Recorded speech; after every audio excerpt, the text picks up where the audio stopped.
Já estamos ao vivo aqui. Estou vendo aqui. Beleza, então. Então, boa noite, pessoal. Eu sou o Roberto Rachevski, presidente do Instituto Liberdade. Eu tenho o prazer de levar ao ar mais este webinar, é o nosso 15º webinar, a 15ª live do nosso Instituto, cujo tema é Parlamento, onde é escrito o nosso futuro.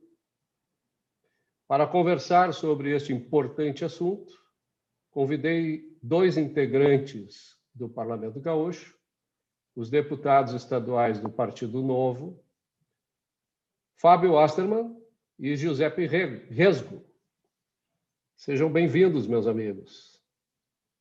Obrigado, Rachel. Antes de entrar no tema propriamente, mas já direcionando minhas palavras para ele, eu gostaria de fazer um esclarecimento que eu acho necessário. O Instituto Liberdade é uma entidade apartidária, não tem vínculos de nenhuma espécie com qualquer partido político, inclusive com o Partido Novo. Isso não significa que a presença do Fábio e do Giuseppe tenha ocorrido por acaso, por coincidência. Pelo contrário, existe uma relação causal entre a participação deles na política e o Instituto Liberdade. Como defensores que são do livre mercado, processo que entendemos ser o mais coerente com nossas ideias quando pensamos na coexistência pacífica, na cooperação voluntária ou na criação, produção e troca livre e espontânea dos valores criados pelos indivíduos, não podemos nos evadir e deixar de perceber a importância da política nas nossas vidas, enquanto existirmos no contexto social. A política é a arena onde os integrantes da sociedade, queiram ou não, verão ser impostas em prática a ética que se tornará vitoriosa no conflito das ideias que costumam passar necessariamente pelos parlamentos, onde o processo democrático, limitado ou não, acaba intervindo no mercado para tirar a liberdade dos indivíduos que nele interagem ou para garantir que a liberdade seja protegida, como de resto os demais direitos individuais, como o direito à vida, à propriedade e à busca da felicidade. Ou seja, dependendo da ética que prevalecer nos parlamentos, teremos indivíduos interagindo livremente entre si, almejando mútuo benefício, ou teremos indivíduos sendo intermediados pelo Estado, que tem a prerrogativa de monopolizar a coerção, impondo assim sua vontade. Os liberais passaram décadas longe do debate acadêmico, cultural e político. Foi através da iniciativa de alguns poucos que vimos serem introduzidas no Brasil as ideias liberais que há muito não se via. Hoje, temos uma profusão de instituições promovendo as ideias liberais, há dezenas de milhares de jovens tomando consciência da moralidade e, portanto, das vantagens práticas de se viver em uma sociedade livre, baseada na liberdade, na justiça e na privacidade. O capitalismo já provou por evidências empíricas e pela lógica que o corrobora, como teoria, ser o sistema social ou político mais adequado à natureza racional do homem. O capitalismo só será possível no Brasil se e quando a ética do individualismo se tornar predominante. Para isso é que me alegro ao ver liberais atuando na política, e mais alegre ainda ao ver que a aceitação das nossas ideias tem sido crescente junto ao público jovem. É por isso que eu trouxe hoje aqui duas pessoas que são benchmarks dessa ideia. A ideia de que os jovens devem aprender o que significa ser um liberal e quais são as ideias liberais que nós defendemos, e também jovens que resolveram levar essas ideias para a arena da política. Fábio e Giuseppe estão aqui conosco e eu gostaria que cada um, e o Fábio será o primeiro a falar, depois o Giuseppe, gostaria que contassem um pouco sobre suas experiências de vida como as ideias liberais que ativaram vocês e o que os levou a entrarem para a política para defendê-las. Fábio, por favor, dá o teu testemunho. Depois do Giuseppe. Eu aqui só vou assistir. Beleza. Boa noite, Rachevski. Boa noite a todos os amigos que acompanham. É um prazer estar na live do Instituto Liberdade, instituto do qual eu fui associado durante muito tempo. Me associei logo que descobri as ideias liberais, lá em 2005. Frequentava aquela sede ali na Santa Terezinha. Eu até achava engraçado, porque eu era uma das poucas pessoas que ia lá presencialmente. Os funcionários até achavam estranho. Mas eu ia lá, pegava livros na biblioteca, num tempo em que a gente não tinha essa facilidade de acessar conteúdos, né, de Google e livro online, etc. Então, sou muito grato ao Instituto Liberdade pela oportunidade de formação, também participação nos saudosos colóquios do Instituto Liberdade, que muito enriqueceram a minha compreensão sobre o liberalismo e sobre o papel do Estado na sociedade, né? E também me deram uma oportunidade de refletir sobre os caminhos que poderíamos tomar para fazer do Brasil uma sociedade mais livre. E nesse sentido, eu demorei muito para me convencer de que era a minha hora de ingressar na política e de que o caminho político era necessário. Eu, claro, achava que era importante a gente ter pessoas na política, achava que o meu papel estava mais no campo das ideias, né? E inclusive, trilhei esse caminho durante muitos anos da minha vida, busco ainda trilhá-lo em paralelo, mas eu comecei minha jornada pelo liberalismo, como eu disse, ali pelos idos de 2004, 2005, nos primeiros anos da Faculdade de Direito da URGS, e só vinha concorrer pela primeira vez 11 anos depois, né? Então, foi um longo caminho aí, até eu não só amadurecer as minhas premissas, como também entender que era hora de eu dar contribuição na linha de frente, efetivamente, né? Eu não sei se é o Rodrigo Marinho ou o Hélio que fala que a gente tem que ter goleiros, tem que ter zagueiros, armadores. O Hélio Beltrão. E tem que ter É o Hélio.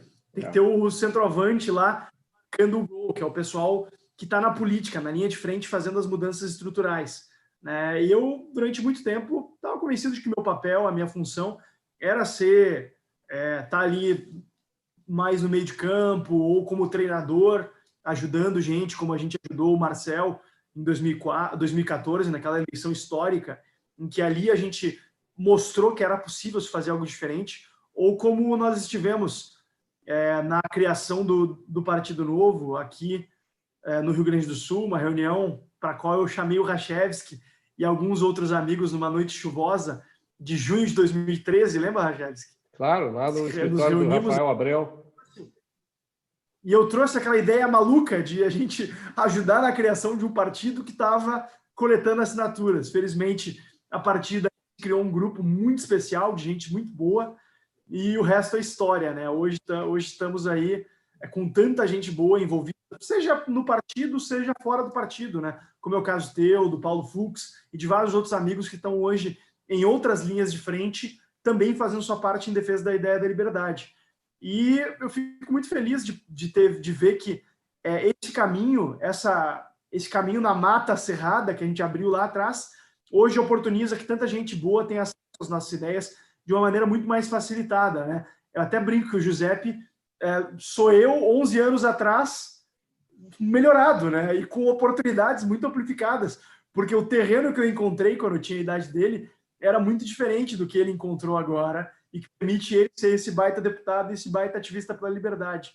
Então, acho que também, claro, cada geração tem a sua missão, né? A missão da geração do Rachevski foi abrir realmente, foi, digamos assim, atravessar o oceano e encontrar a terra firme, né? A da minha geração talvez tenha sido de abrir a mata cerrada, e agora da geração do pessoal da idade do Giuseppe é fazer acontecer. Claro que nós, Rachevski, sem nos tirar muito para velho também, né? Nós também estamos aqui firme e forte, fazendo e acontecendo, mas é muito bacana ver o quanto se alcançou ao longo desses 30 anos, 30 e poucos anos, e desde que a gente teve esse renascimento, ou melhor ainda, até um nascimento das ideias liberais no Brasil, a partir do caminho que foi aberto por gente como Donald Stewart Jr., William Ling, Roberto Rachevski e tanta gente boa aí.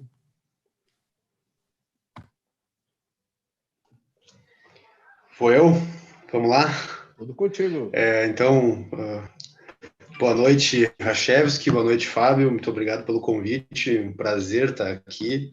O Instituto Liberdade sempre foi um instituto que eu enxerguei assim, como algo de muita qualidade, né, e feito por pessoas que eu não conhecia na época, né, e mostrando aí a questão das gerações do Fábio, eu concordo 100% com essa linha dele, de pensamento e de contextualização daquilo que está acontecendo, né, contando um pouco do meu contato com o liberalismo. Eu entrei na faculdade em 2013, nesse ano que vocês estavam aí se reunindo para fundar o Partido Novo, eu estava recém entrando na faculdade de Direito, lá na Universidade Federal de Santa Maria, e eu estava tendo contato, porque, para mim, na minha ignorância naquela época, na minha ingenuidade, eu acreditava que não existiam mais socialistas e pessoas que acreditavam no socialismo como algo que funcionava e que dava certo e que deveria ser almejado. E isso me impactou quando eu entrei na faculdade. Naquela época, eu descobri que existiam pessoas que sim concordavam com aquilo e queriam realmente acabar com a propriedade privada, tomar os meios de produção e estabelecer a ditadura do proletariado. E aquilo lá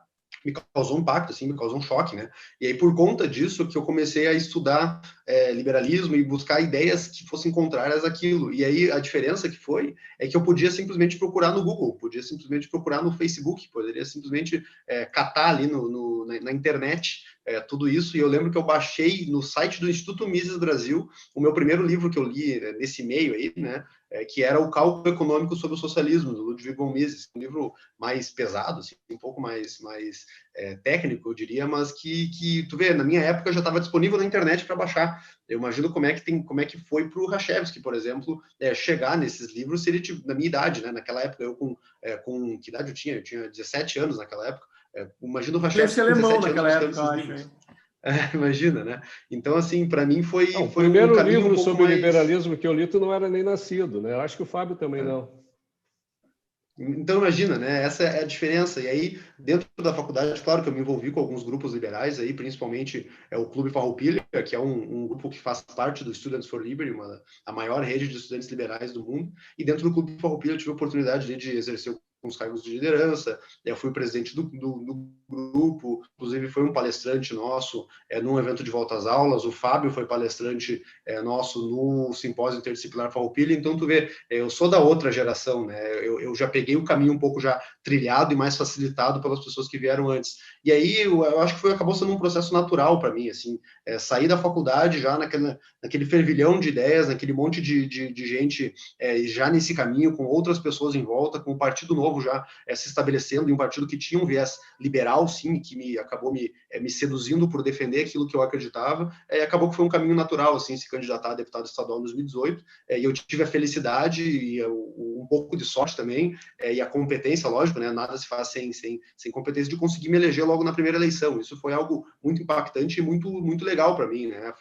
Demonstrou que a ideia estava qual é aquela frase, Fábio, que a gente fala, nada é tão forte quanto uma ideia que chegou ao seu tempo, né? Algo nesse sentido. E foi mais ou menos isso, né? Se eu tivesse com uma plataforma de campanha liberal do jeito que foi lá em 2010, provavelmente não teria sido eleito logo na saída da faculdade. Tem uma junção de fatores, né? E aí acabou que a gente entrou no parlamento lá junto com diversas outras pessoas, a Brasil afora, que também defendem as mesmas ideias, e isso, claro, é fruto de muito trabalho ao longo dos anos aí, dos grupos, dos institutos, das pessoas que vão defendendo, só que a gente nunca pode achar que a batalha tá no caminho de ser ganha e afrouxar o nosso passo. A gente tem que seguir defendendo com fervor aquilo que a gente acredita, que a gente defende, que é nada mais do que um mundo mais livre, com mais possibilidades de oportunidades para as pessoas viverem uma vida melhor, uma vida com mais conforto, com melhores oportunidades para todos, para uma busca da felicidade efetiva. Isso a gente acredita que vai ser, sim, através da liberdade, através da propriedade, através da segurança jurídica, segurança institucional, com o império da lei. Ao meu ver, essa o que os liberais querem, no fim das contas, é uma vida melhor para todo mundo, e isso só vai conseguir com esses institutos que a gente defende tanto aí. Sem dúvida. Você sabe o seguinte, que eu tive uma ideia de fazer com que o Instituto Liberdade se transformasse também numa espécie de hub liberal. Tá? Então, eu resolvi, por iniciativa própria, pegar o nosso canal no YouTube e fazer os links necessários para que a gente pudesse distribuir o material produzido por todas as instituições liberais que existem no Brasil. E eu confesso a vocês que eu estou surpreendido com a quantidade de instituições existentes. O trabalho que eu imaginava que seria fácil, ele é muito maior do que, na realidade, eu imaginava no início. E isso é uma coisa fantástica, né? Porque, assim como a gente sabe que a descentralização é importante, que a concorrência é importante, porque as pessoas acabam recebendo ofertas diferentes e se interessam ora por um, ora por outra, ora por uma, ora por outra iniciativa, muitas vezes essa dispersão também dificulta um pouco o acesso às pessoas. E eu entendi que se o Instituto Liberdade, que uma vez já foi o Instituto Liberal do Rio Grande do Sul, a terceira instituição liberal criada no Brasil em termos históricos, né? Primeiro veio o Instituto Liberal do Rio de Janeiro, depois veio o Instituto de Estudos Empresariais aqui de Porto Alegre, e depois o Instituto Liberal do Rio Grande do Sul, hoje o Instituto Liberdade. E eu achei que, como foi naquela época, lá na década de 80, seria interessante o Instituto Liberdade retomar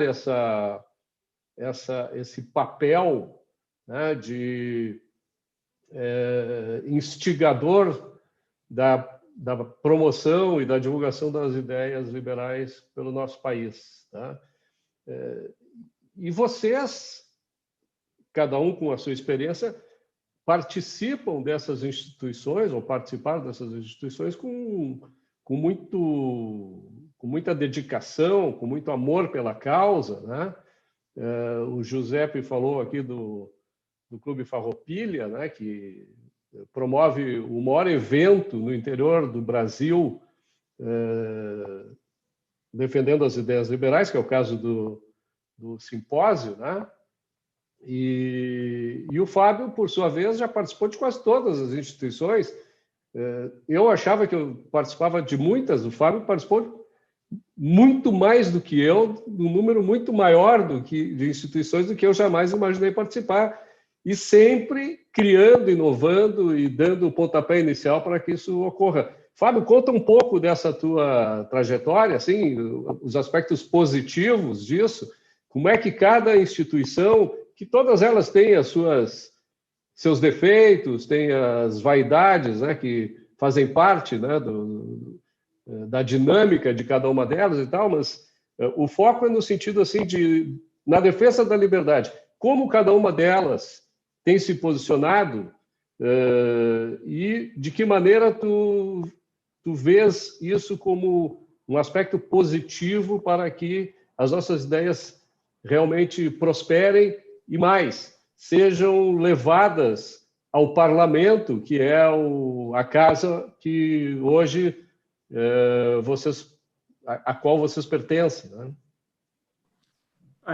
Eu vejo, enfim, acabei sendo também testemunha ocular das transformações pelas quais o movimento liberal brasileiro passou uns 15 anos aí, desde que comecei a me envolver, porque desde que comecei a me envolver, me envolvi profundamente com aquilo que fazia meu olho brilhar mesmo, né? Então eu estive envolvido diretamente com o Instituto Liberdade, em ordem cronológica, até para eu lembrar, né? Instituto Liberdade, eu tive envolvido com Libertários também, que era uma tentativa de criar, a primeira tentativa de criar um partido político realmente liberal aqui, que acabou naufragando. Hoje acho que ainda não é mais uma página no Facebook. Depois eu fui um dos fundadores do Students for Liberty aqui, que a gente criou como Estudantes pela Liberdade, depois acabou se trocando o nome também para padronizar com o internacional. Me associei ao IEE também, fui diretor de formação do IEE, fui diretor do Instituto Liberal, fui diretor do Ordem Livre, criei o Movimento Brasil Livre também, fundei o Novo aqui no Rio Grande do Sul, fundei o Livres, e acho que é isso. Mas uma coisa que eu nunca tive foi apego a cargo, a posição, etc.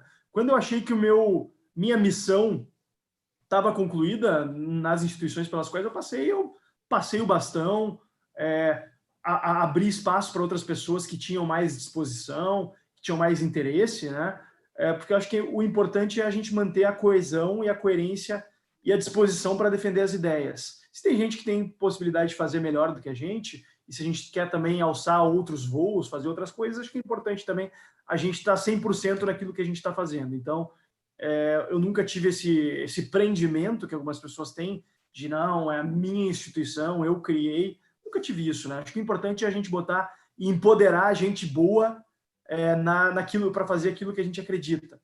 E acho que hoje a gente tem um cenário muito interessante, porque a gente tem iniciativas variadas, descentralizadas, um cenário bem diferente do que a gente tinha na década de 80, né? Que, por meio do Instituto Liberal do Rio de Janeiro, começou a surgir vários institutos liberais Brasil afora. A gente chegou a ter, se não me engano, 13 institutos liberais no início da década de 90. Só que daí veio o governo Fernando Henrique e a gente achou... A gente não, o pessoal na época, né? Eu tinha 10 anos quando o Fernando Henrique foi eleito, mas o que eu sei, e talvez o Rachevski possa... Talvez não, com certeza o Rachevski tem mais condições de aferir isso do que eu, mas aparentemente as pessoas à época acharam que a história tinha terminado, que a batalha de ideias estava vencida. E ao final do governo Fernando Henrique a gente tinha somente 2 institutos liberais, o do Rio e o do Rio Grande do Sul, né? Porque simplesmente os empresários acho que pararam de investir, passaram a achar que a gente não precisava mais regar a plantinha da liberdade, regar a árvore da liberdade, né? A gente tinha tido algumas conquistas pontuais no governo Fernando Henrique Cardoso, em termos de liberalização, de privatizações, etc. E aí o que aconteceu? Veio o Lula, e aí foi a vez da minha geração pegar e chegar e falar, cara, olha o que está acontecendo, a gente precisa fazer alguma coisa. E a partir daquilo ali, daquela percepção de pessoas como eu, que estavam enraivecidos com o potencial de perda da nossa liberdade, a gente começou a ter muita gente boa Brasil afora se envolvendo com isso, e eu espero que agora a gente tenha realmente aprendido a lição histórica de que a gente não pode colocar todas as nossas fichas ou todos os nossos ovos num cesto só, acreditar que a batalha da liberdade está vencida. A batalha pela liberdade não está nunca plenamente vencida. É algo que a gente precisa realmente ser regada, é uma árvore que precisa ser regada diariamente, permanentemente, para que a gente não corra o risco de perdê-la com um governo que pareça defender as nossas ideias e daqui a pouco acaba servindo mais para capturar alguns dos nossos melhores quadros, para tirar a credibilidade das nossas ideias e para jogar o nosso país, o nosso Estado, nas mãos da esquerda, nas mãos de pessoas que defendem ideias estatistas. Então, acho que é importante que a gente busque contribuir com projetos que acenem como uma possibilidade de espaço, mas sem nunca perder o nosso horizonte, que é a defesa da liberdade, independente de qual seja o governante. Para te dar o testemunho daquela época, eu lembro muito bem, porque eu participava tanto do Instituto Liberdade, Instituto Liberal do Rio Grande do Sul na época, e também do IEE. Fui um dos cofundadores das duas instituições. E no final dos anos 80, início dos anos 90, muitos dos liberais que participavam dessas entidades, majoritariamente o pessoal ligado ao comércio, né, porque os comerciantes tendem a ser os mais liberais de todos, né, por razões óbvias. Muitos desses liberais que lideravam esses movimentos, eles acabaram tendo que abandonar o seu trabalho por causa da situação conjuntural. Né? No final da década de 80 e início da década de 90, por conta da inflação galopante, dos juros estratosféricos e dos planos heterodoxos, várias centenas de empresas de varejo quebraram, faliram. E muitos dos líderes dessas instituições acabaram tendo que abandonar o trabalho institucional de defesa da liberdade para cuidarem das suas vidas. E esse foi o caso que aconteceu comigo, inclusive. Eu fiquei, por exemplo, praticamente 20 anos afastado da vida institucional de defesa das nossas ideias. Eu retornei há pouco tempo atrás, coisa de 7 anos atrás, quando assumi uma função no conselho do Instituto de Estudos Empresariais e depois cofundando o Atlantos e agora presidindo o IEL, né? Então, o que é importante, isso que tu levanta é muito importante, as pessoas elas precisam entender, e aí o Giuseppe, que é empresário também, né, Giuseppe? Pelo menos está no teu currículo, né? O que as pessoas precisam entender é o seguinte, que não basta a gente se desenvolver individualmente para ser um grande empreendedor, um empreendedor com todas as técnicas, com todo o conhecimento necessário, com toda a iniciativa, com todo apego à inovação que todo empresário, empreendedor precisa. Num país como o Brasil, onde o ambiente social, onde o ambiente de negócios, o contexto onde a gente vive é hostil, é tóxico para a iniciativa individual daqueles que querem criar valor, servir aos outros para criar valor também, enriquecer, né? É preciso que esse ambiente seja modificado. E a participação do empresário, ela muitas vezes acaba encontrando um dilema, né? Porque a gente sabe que há empresários que moralmente defendem o livre mercado e há empresários que imoralmente defendem o corporativismo, a intervenção governamental para que o governo ofereça proteções como reserva de mercado, subsídios, privilégios, etc., né? Então, a importância da defesa da liberdade é fundamental e é um exercício necessário e constante, porque senão aqueles que querem, digamos assim, superar os desafios da existência, se aproveitando do Estado e da coerção que o Estado oferece, prevalecerão, né? E aqueles que realmente criam valor acabarão sucumbindo, como foi o caso desses empresários no final da década de 80, no início da década de 90, que naquele ambiente tóxico que a gente tinha, acabaram sequer podendo defender as ideias que acreditavam, né? Muito menos levar adiante os seus negócios, que é a expressão daquilo que cada um acredita, né? Na sua relação com a sociedade. Como é que tu vê isso, Giuseppe? Como é que tu vê os jovens tendo essa visão? Porque os jovens, eles adentram na faculdade, eles pesquisam e tal, muito com esse desejo, né, de ser um novo Steve Jobs, um novo Bill Gates, um novo empreendedor de sucesso, mas esquecem que no Brasil isso só será possível ou se o cara for competente para criar amarras ou laços com o Estado, ou então se o Estado deixar o mercado livre para que, por mérito, os melhores realmente possam prosperar.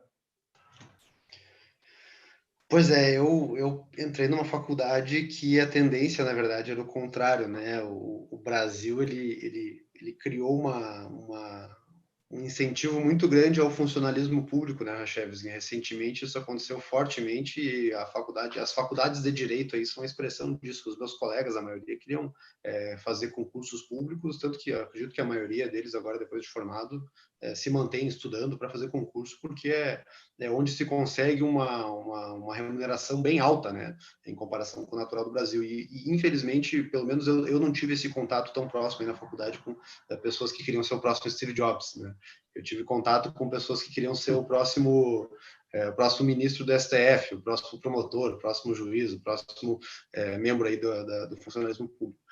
Eu tenho uma percepção, assim, ultimamente eu tenho pensado sobre isso, Rachevski e Fábio, que me parece, eu tenho refletido sobre isso, né? Não sei se eu estou certo, não sei se vou trazer bobagem aqui, ou que vocês já pensaram, mas me parece que a tendência, eu não diria natural, mas a tendência é que o Estado ele cresça sempre.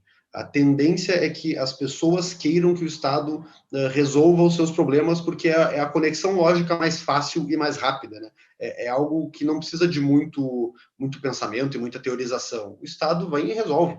Temos um problema, cria uma lei. Tem um problema aqui, o governo tem que resolver. Parece que é uma conexão lógica simples e rápida. E isso me parece, né, que a tendência, então, é que as pessoas queiram votar em políticos e candidatos que estão prometendo essas soluções fáceis. E aí isso faz com que o Estado acabe inchando e chegue na situação que a gente vê hoje. E, ao meu ver, a gente só conseguiria ter um Estado enxuto e leve e pequeno em uma sociedade onde a população tem muito arraigada dentro dela e muito sedimentada a ideia de que o governo tem que ser limitado e que o Estado não tem que invadir tantas atribuições e resolver os seus problemas. Eu acredito que isso é um dos pontos mais importantes para a gente tratar quando a gente está falando aqui de ideias liberais, porque, como vocês bem mencionaram, né, chega um momento em que a situação se torna ruim e que as pessoas que estão defendendo as ideias da liberdade acabam tendo que se voltar para a sua própria vida pessoal. E aí se deixa solto, me parece que foi o que aconteceu ali na década de 80 e 90, sem tanta gente martelando as ideias de que o governo tem que ser reduzido. A tendência essa que eu mencionei, ela tomou espaço. E aí parece que é natural que comecem a assumir políticos com essa tendência de crescimento do Estado. Então, assim, por que eu trouxe tudo isso, né? Porque só surgiu novamente, pelo menos a minha geração, só passou a ser uma geração com ideias liberais depois que a situação chegou à beira do abismo, que foi o primeiro governo Dilma e o segundo governo Dilma. A partir dali que o negócio começou a ficar tão ruim, mas tão ruim, que as pessoas reagiram. E aí o meu receio é que, ao longo do nosso processo de tentativa de redução do poder estatal e redução dos gastos públicos, redução dessa ideia keynesiana aí, dos voos de galinha, etc., do investimento público, que dá um boom inicial, mas depois a conta vem, né? O meu receio é que a gente fique sempre sendo bombeiros aí, apagando pequenos incêndios, e aí a gente resolve um pouco a situação, e depois que a gente resolve um pouco a situação, a população esquece que foi a liberdade, o liberalismo e a redução do gasto público que chegou nessa situação, e acabam se tranquilizando e deixando a coisa andar, como o Fábio mencionou aí dos anos 90. Entrou o Fernando Henrique, fez algumas atitudes liberalizantes, parece que o negócio começou a dar certo, e aí parece que a gente deu um passo atrás, achou que estava tudo bem e deixou entrar o Lula. É por isso que eu acho que talvez o ponto mais importante seja a gente se manter sempre trazendo o nosso ponto de vista e sempre trazendo essa reflexão daquilo que não se vê, né? Eu gosto muito do Bastiat porque ele fala daquilo que se vê, aquilo que não se vê, e às vezes a gente esquece, né, das consequências das coisas e o motivo das coisas acontecerem. Então, assim, a minha geração, talvez o pessoal da minha idade esteja assim por conta dos governos Lula e Dilma. Agora, o que vai ser das próximas gerações? Será que o pessoal não vai achar que o Bolsonaro era um liberal e que o Bolsonaro está fazendo é liberalismo, e aí se tiver alguma consequência ruim, será que não vão colocar a culpa nos liberais e no liberalismo, e a tendência é que busquem governos populistas? Eu não sei, por isso que eu acho que é fundamental os institutos se manterem firmes e continuarem defendendo também na teoria as nossas ideias aí, porque senão a coisa pode ir para um caminho que a gente não está conseguindo controlar, talvez. Eu não sei se eu fugi muito da pergunta, mas eu queria muito trazer esse ponto de vista, assim, porque eu acho que é fundamental. Eu acho que tu colocaste um ponto importante em voga aí, e eu me atenho a ele no seguinte sentido. Eu acredito que o governo ele pode ter tendências para a expansão. No entanto, nós temos provas de que também é possível fazer com que o governo se contenha ou se reduza, né, em termos de processo de intervenção, de estatização, enfim, criação de limites para as ações dos agentes econômicos na sociedade e tal. A gente tem vários exemplos, né? Austrália, Nova Zelândia, Inglaterra, Estados Unidos, a própria China, enfim, o Chile, tem vários exemplos de ações, na maior parte tomada por políticos, né, com leis que diminuíram a interferência do governo na sociedade e que fizeram uma transformação fundamental nessas sociedades, criando um espaço maior para a liberdade e permitindo, então, que essas sociedades prosperassem, né? Infelizmente, no Brasil, no meu modo de entender, isso foi muito tênue, muito limitado, né? Nós tivemos com o Fernando Henrique Cardoso um processo de privatização muito restrito, né? Nós tivemos o combate à inflação, ok, uma série de instrumentos criados para que a inflação fosse contida, porém não se criou paralelamente, não se institucionalizou, digamos assim, nos parlamentos, partidos que defendessem as nossas ideias, né? Isso veio a existir apenas agora, principalmente com o Partido Novo, né? Então, se nós tivemos em 2013 uma mobilização de jovens, né, questionando os rumos do Brasil, e existiam jovens pensando tudo o que era possível pensar naquele momento. O Fábio estava lá, como a Manuela provavelmente estava lá também, enfim, quer dizer, todo mundo estava se queixando do status quo, né? Mas os caminhos desenhados eram diversos, tá? E isso motivou com que essa institucionalização da defesa da liberdade se catalisasse, inclusive, através da formação de partidos políticos. Então, o que eu me pergunto, e aí eu devolvo aqui para o Fábio a palavra, é de que maneira, Fábio, nós podemos fazer com que essas ideias que os institutos, e são dezenas de institutos, defendem, cheguem aos jovens e que esses jovens entendam que é necessário para a sociedade prosperar que haja políticos defendendo tais ideias no parlamento, para que o futuro que eles venham a escrever seja um futuro próspero, baseado nos princípios, valores ideais que nós aqui defendemos. Acho que fazer mais do que a gente já está fazendo, né? Apoiar iniciativas Brasil afora, apoiar a gente jovem que está próximo de nós, que está a fim de encarar esse desafio, que tem, claro, a capacitação, tem a coerência, a solidez de princípios, né, para encarar esse desafio. E algo que o nosso amigo Paulo Fux falou, que eu achei muito interessante, eu não sei, na verdade, eu não lembro se foi o Paulo Fux ou o Gabriel Torres que falou no grupo do IEE, esses dias, no grupo de WhatsApp do IEE, que se a gente quer ter uma bancada federal grande de liberais, a gente precisa começar a pensar em eleger vereadores agora. Claro. Porque é difícil os 7 deputados federais do Novo que tiveram o seu mandato de estreia como deputados federais são exceção. A regra é se começar mais de baixo. E mesmo no Novo, agora, a tendência é haver uma competição maior, né? Por mais que, obviamente, eles fizeram um trabalho excepcional de eleição e têm feito um grande trabalho na Câmara Federal, eles também chegaram num terreno que não estava tão... Não havia uma competição tão grande de quadros bem organizados para se candidatarem e se elegerem a deputado federal, né? Eu disse 7 porque, obviamente, o Marcel já tinha tido um mandato. Então, a partir de agora, obviamente, vai ter uma competição muito maior, mas também o potencial é muito grande para eleger bons quadros, para a gente ter uma representatividade efetiva na Câmara Federal que coloque os liberais como uma força política que não pode ser ignorada. Que a gente está chegando lá. Dentro daquele ciclo de primeiro eles te ignoram, depois eles riem de ti, depois eles te atacam e depois tu vence.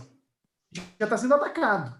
A gente não pode mais ser ignorado e nem simplesmente eles podem rir da gente. Está faltando a gente chegar no local onde a gente vai vencer. E não infelizmente, está cada vez mais claro, durante o governo Bolsonaro que a gente vai vencer. O governo Bolsonaro está sendo uma provação, não uma aprovação, uma provação importante para a solidez e para a coerência das nossas ideias e dos nossos liberais que estão na política e fora delas, mas tem que ser só um começo. A gente tem que trabalhar muito focado, trabalhar nas bases especialmente. Eu criei um projeto no meu mandato chamado Liberta RS para fomentar o desenvolvimento de pessoas que queiram se envolver direta ou indiretamente com a política. A gente até está apoiando 30 candidatos a vereador, estado afora, que querem defender as ideias da liberdade. A gente concedeu um selo a eles, porque porque eu acho que a gente precisa fomentar essa mudança a partir da base, né? E isso tanto na política quanto fora. É importantíssimo que as pessoas sigam criando grupos de estudos, grupos de discussão, reúnam-se nas suas cidades para tomar uma cerveja com pessoas que pensam parecido com vocês. Eu voltei agora de um compromisso em Novo Hamburgo e voltei fazendo uma coisa que eu faço muito nos meus horários livres, né? Que voltei a ouvir um podcast. Estava ouvindo o episódio do podcast do Instituto Mises Brasil, uma entrevista com o Rafael Lima, em que ele fala que, e é o que realmente eu parei para refletir, né? Que as grandes iniciativas surgem dessas oportunidades sociais também, né? Então, poxa, se reúnam para fazer coisas legais, para tomar uma cerveja com os amigos que também defendam as ideias liberais, não fiquem só em discussões teóricas. Reúnam-se para fazer uma ação social, formem grupos de amigos e grupos que possibilitem interações agradáveis para vocês, porque a partir daí vocês vão ter iniciativas interessantíssimas. Eu não consigo nem imaginar quanta iniciativa legal não saiu do Rachevski e do William Ling fazendo aula de dança com as suas esposas, que eu sei que eles fazem. Né, Rachevski? Quantos bons papos não surgiram disso aí? Eu sou apenas um aprendiz. Sou professor. O é profissional, né? Profissional.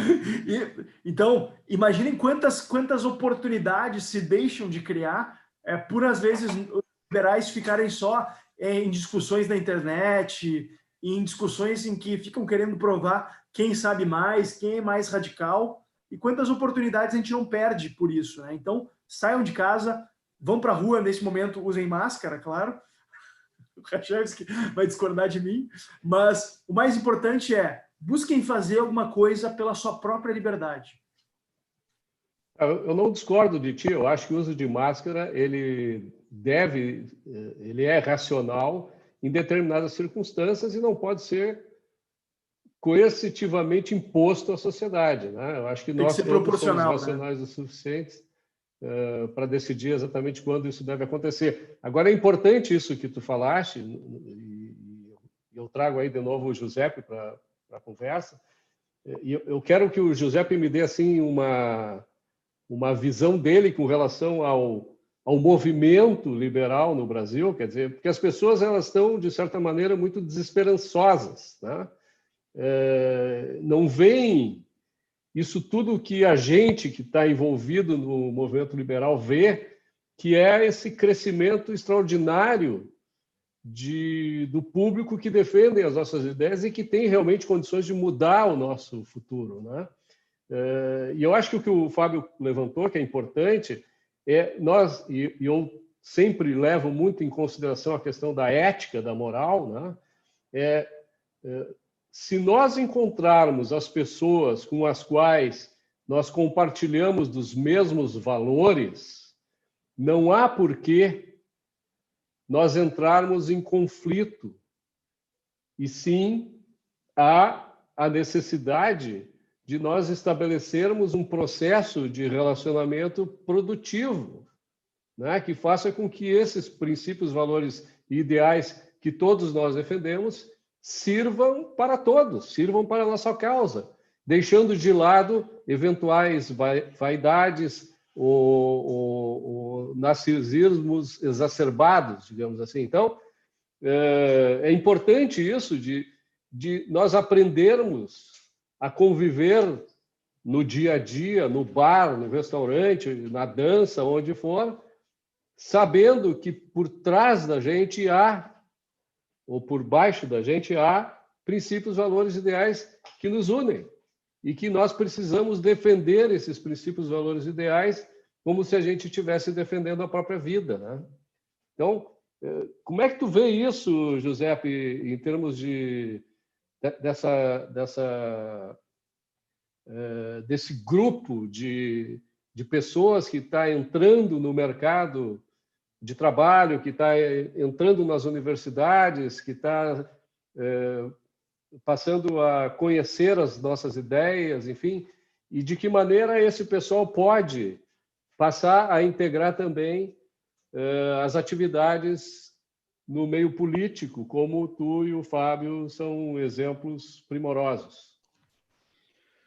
Bom, eu tenho uma visão um pouco mais do movimento estudantil liberal, né, Rachevski, que eu não tive, assim, essa vivência que vocês tiveram aí nos grupos um pouco mais sêniores, por se assim dizer, de pessoas que já É estavam desse que eu formadas. quero, é esse mesmo que eu É, quero saber. tá. Eu acho que o importante é o seguinte, cara, o mais importante, ao meu ver, é a questão do trabalho de base dentro da universidade e também dentro das escolas, tá?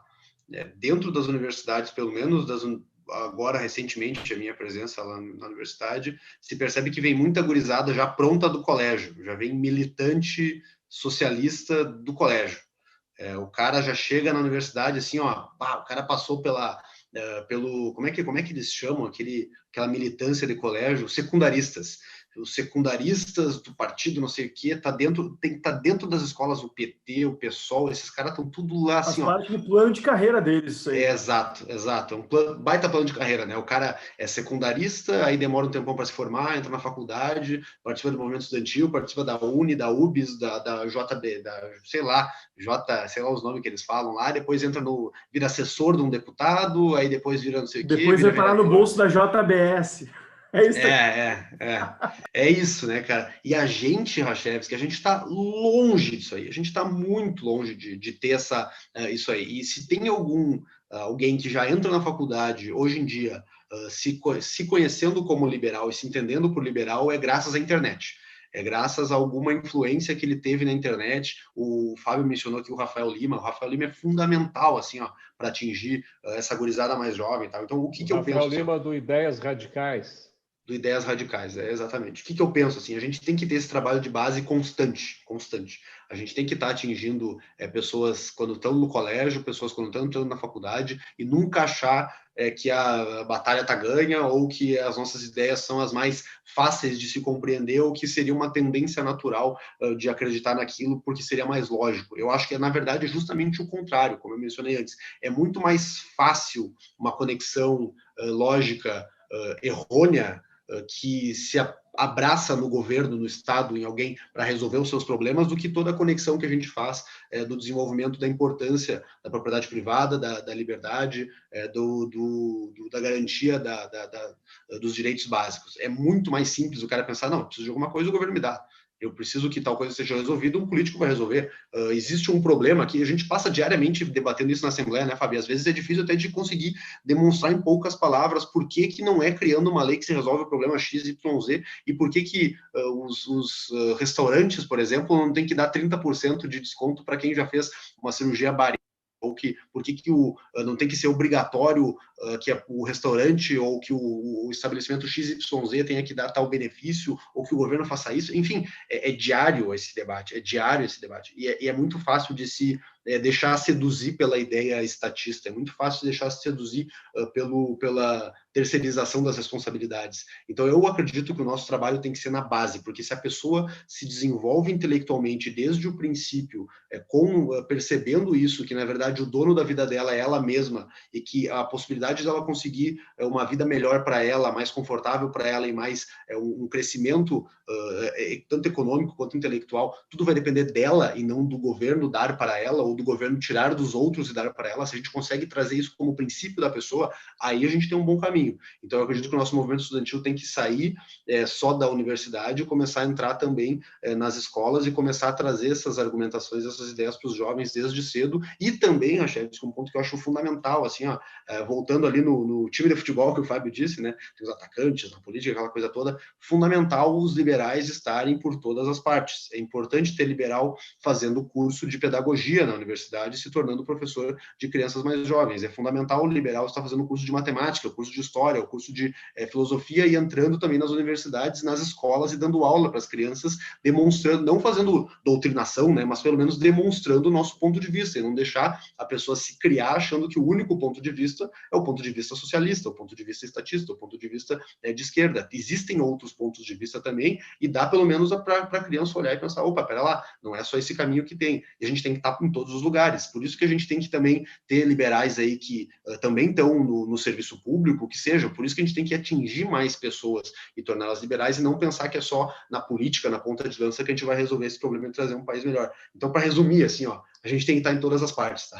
A A gente tem que estar em todos os locais e o movimento estudantil é fundamental para a gurizadinha sair já jovem, assim, vendo que tem outras oportunidades de pensamento e não só uma linha reta, assim, que o pessoal sempre segue.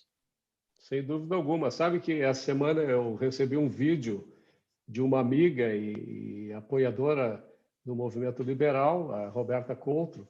O vídeo é da filha dela, Violeta, apresentando um livro da coleção Desbravando o Mundo Livre, que é produzido, editado e distribuído pelo Instituto Liberdade, onde ela apresentou lá no Colégio Israelita exatamente essas ideias que nós defendemos. Ela tem 13 anos ou 12 anos, é criança, né? E ainda com dificuldades, né, para entender o nosso vocabulário, né, o vocabulário que nós utilizamos, porque o vocabulário que a gente utiliza é muito objetivo, né? Traduzir as nossas ideias de uma forma lúdica é muito difícil, né? É tão difícil quanto tu convencer um jovem que é melhor ele correr o risco no mercado do que ele obedecer às instruções dos militantes de esquerda que vão garantir a ele, eventualmente, uma função no governo, né, com salário garantido e estabilidade, né? Quer dizer, isso é mais um motivo que ratifica o meu testemunho a respeito dos institutos liberais que desapareceram na década de 80, 90. Quer dizer, os institutos liberais eles não vivem do dinheiro público, do dinheiro do governo, né, tirado à força de cada um de nós, né? Quer dizer, é preciso que eles sejam mantidos, como é o caso do Instituto Liberdade, que vive de doações e de contribuições voluntárias para aqueles que acreditam nas nossas ideias, né? Bom, nós estamos chegando no encerramento da nossa live.